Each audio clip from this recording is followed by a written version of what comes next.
has been one of the leading voices since October 7th last year, bravely speaking out against Hamas and the ideology behind it.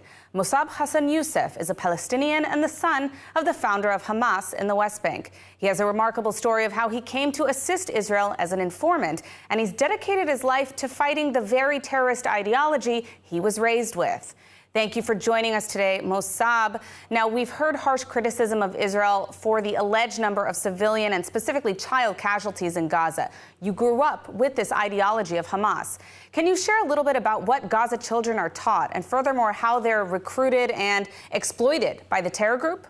First of all, it's a culture that is actually not concerned of the children.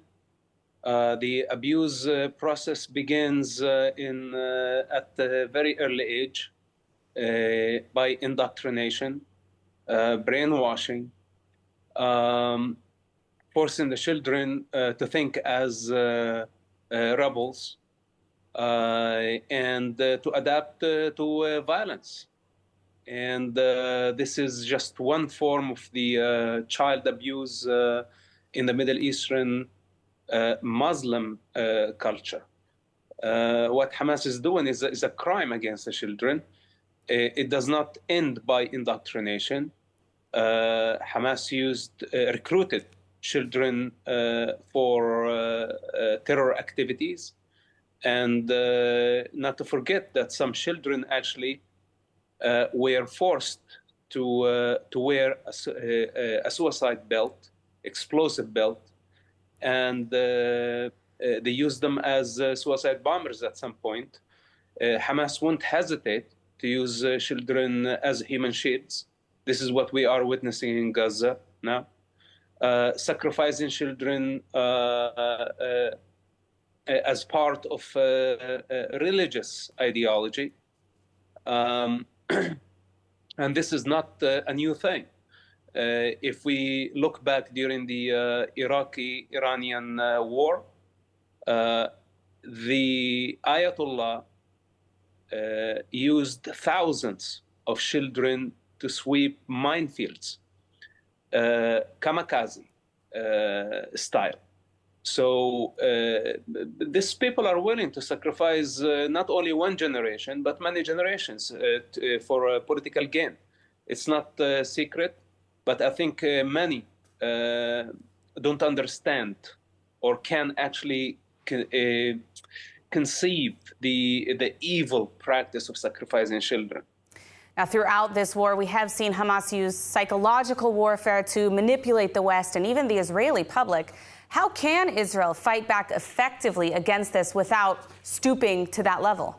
You know, Hamas dragged Israel into a very dirty war. This is their strategy. It is not that Hamas didn't know what would happen after committing a genocide on October 7th and kidnapping many hostages. They knew that Israel would retaliate. In the meantime, they booby-trapped schools, hospitals, streets, and they have been digging tunnels for many years beneath one of the most populated areas on earth. So Hamas wanted many civilians to die. They wanted the children to die. And this was their strategy to bring the West to its knees. All those who believe in civilization, this has been a challenge to all the values of the West. And Hamas knew that they would bring the globe to a crisis where Israel would look like the bad guys. Now, jumping to the United States, Mosab, we've seen the influence of Islamist terror groups as well as their sponsors, Qatar, the Islamic Republic of Iran, very active on campus, acting almost with impunity. Is the United States actually endangered by Hamas as well? And do you think that Americans understand what's at stake here? Unfortunately, they don't understand. They're trying to please everybody. They consider Islamists, communists, just as two colors of the society. So they are trying to satisfy their political ambition. not seeing the long term. Their concern is the short-term political interest. And of course, when we take in consideration the Arab oil money and how much money Qatar, Saudi Arabia, and other Gulf countries have been pouring finances into the American economy, now they will have they have no choice but to please the sponsors and to fool everybody and fool themselves.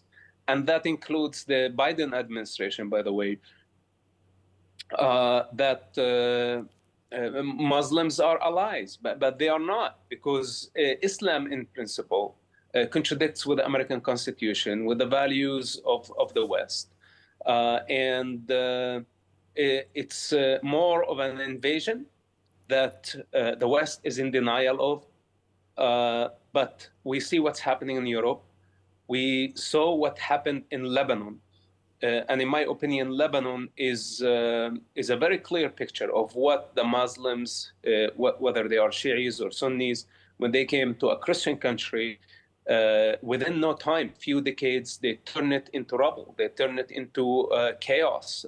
They turned the country, they divided the country, which led to one of the worst civil wars of all time. And today, when we look at Lebanon, where is Lebanon?